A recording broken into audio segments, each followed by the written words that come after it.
Christmas in a plate. It's beautiful. It's got a little bit of warmth coming in from those spices. The apples are nicely cooked through. It's cold. This is an invisible apple cake. It's got these thin layers of apple that's cooked low and slow in almost a pancake-like batter. To make this invisible French apple cake, we need about 1 kilo of apples, milk, cake flour, sugar, melted butter, eggs, and then for the spices we're using ginger, nutmeg, and Sri Lankan cinnamon powder. And salt is very important when you're baking. It brings out the sweetness and the depth of flavor in your goodies. We've got just over about 1 kilo of apples here. I'm going to peel it, core it, and then weigh it out again because we want about 1 kilo.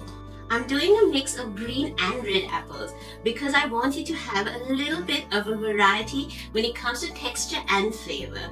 The green ones I find are always a lot more tart, which is perfect for baking. The red ones are a little bit sweeter, so it will add a nice textural element and taste-wise as well. Now that our apples have been peeled, let's core them. I've got one of these gadgets that I'm just gonna pop it in there. Beautiful. Ooh, getting this out is a different thing. We just want to core them like this, just to get rid of the seedy bits in the middle. Now that the apples are nicely cored, we are going to slice these really thin. For this, I'm going to use one of these mandolins, but you can slice it by hand. The reason that this is called an invisible apple cake is that the layers of apples is cut so thin that it almost melts into each other as this cake bakes. Therefore, it's important to actually slice the apples as thin as you can. That's why I'm using one of these mandolins instead of using a knife to do this. While I'm doing this, can I please get you guys to hit that subscribe button at the bottom of the page and leave me a comment. Let me know what you think of these videos that I'm doing, of the recipes that I'm doing. Have you tried them? Will you try them? Do you want me to change things up a little? Just let me know in the comments below. Thank you. Just be super careful of your fingers when you're using this. Just because it's so easy, just slice it. I'm just gonna weigh it out just to make sure we have 1 kilo.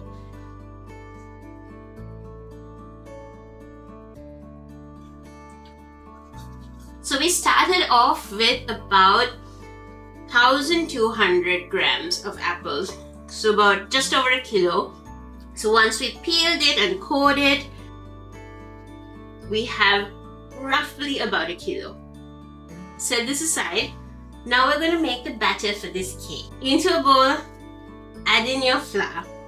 I'm using cake flour just because I prefer the texture that the cakes get when you use cake flour. This I'm adding in 1 teaspoon of baking powder, half a teaspoon of salt, 1 teaspoon of Sri Lankan cinnamon powder. Sri Lankan cinnamon powder is 100% the best in the world. Half a teaspoon of ginger and about 1/4 teaspoon of nutmeg.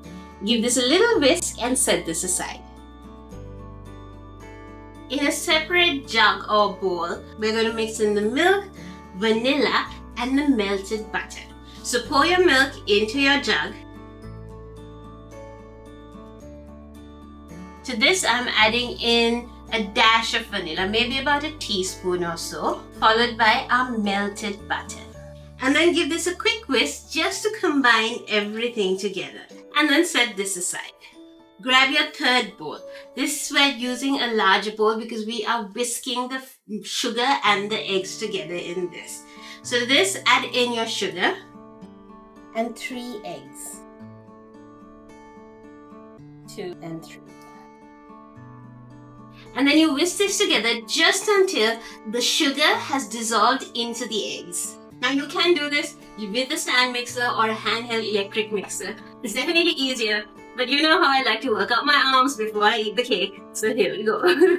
This batter that we are making, it's almost more like a pancake batter than a cake batter. We don't need it to rise a lot in the middle because we want all of those layers of apple to just kind of melt into each other, and this is almost just a batter to hold it all together. Okay, so keep whisking this until when you touch it, you don't feel any grains of sugar between your fingers. This needs maybe about 2 to 3 minutes more. While I'm whisking this, you guys, please do go and check out my previous post, which I made a spiced apple crumble cake. Oh my god, it was so delicious. So if you're in the mood for making apple related things like I am, go check that out. This batter is almost done now. To this, we're adding in the milk, vanilla and butter mixture that we made earlier. Give that another quick whisk just to combine everything, and then pour that in here.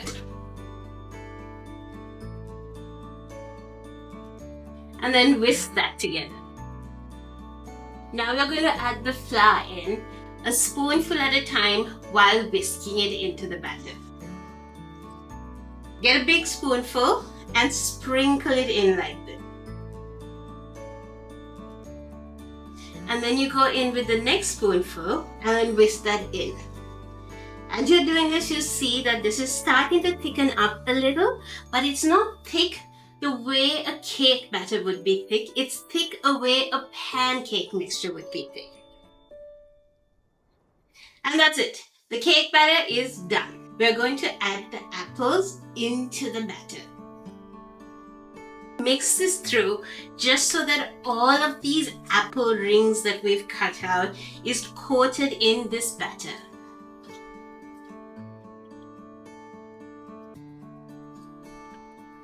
Give it a good mix.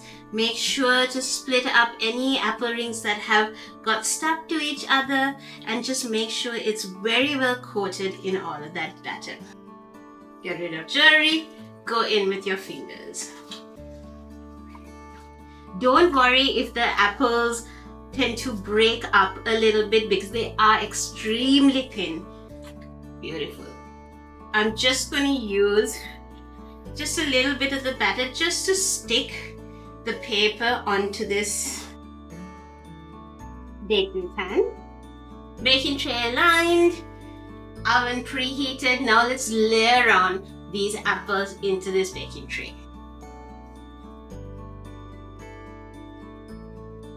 This is one of those cakes that takes time to do. You have to layer the apples in little by little. You have to bake this low and slow until it's cooked all the way through. It doesn't cook fast like a cake does. It takes about an hour or so, or even a little bit longer. You have to let this sit in the fridge overnight to nicely cool down and set. So when you're halfway through lining this, just press down on it a little just to make sure all the apples are nicely compressed in. Once all of your apples have been added into your dish, just press it down one last time just to make sure everything is nicely tucked in here, nicely compressed and ready to bake and melt together. And then we're going to pour the rest of this batter on top of this.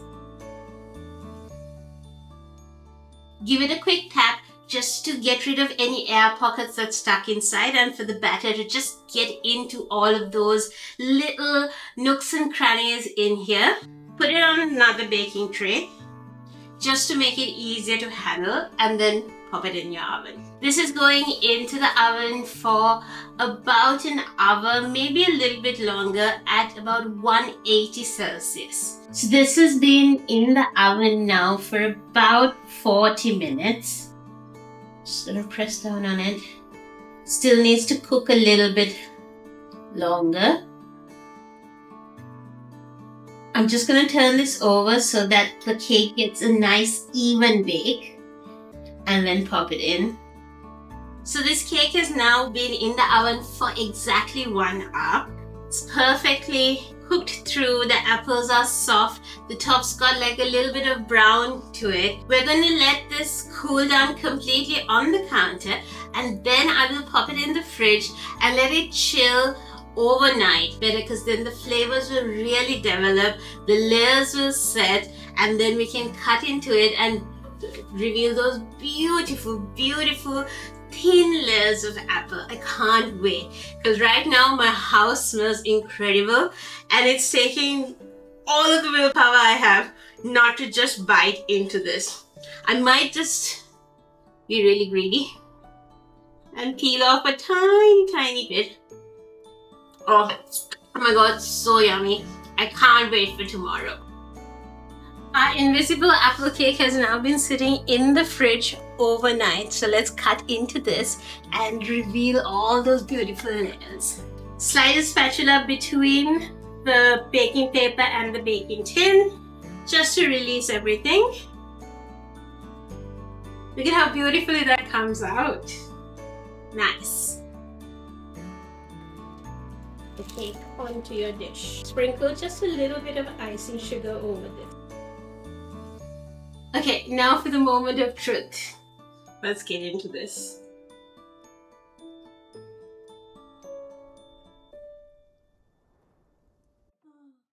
Oh my goodness. Oh, you guys, you have to see this. Look at that.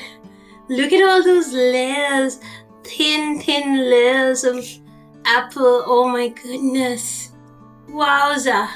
And then go in with a scoop of vanilla ice cream, because that was what was missing from our previous apple cake.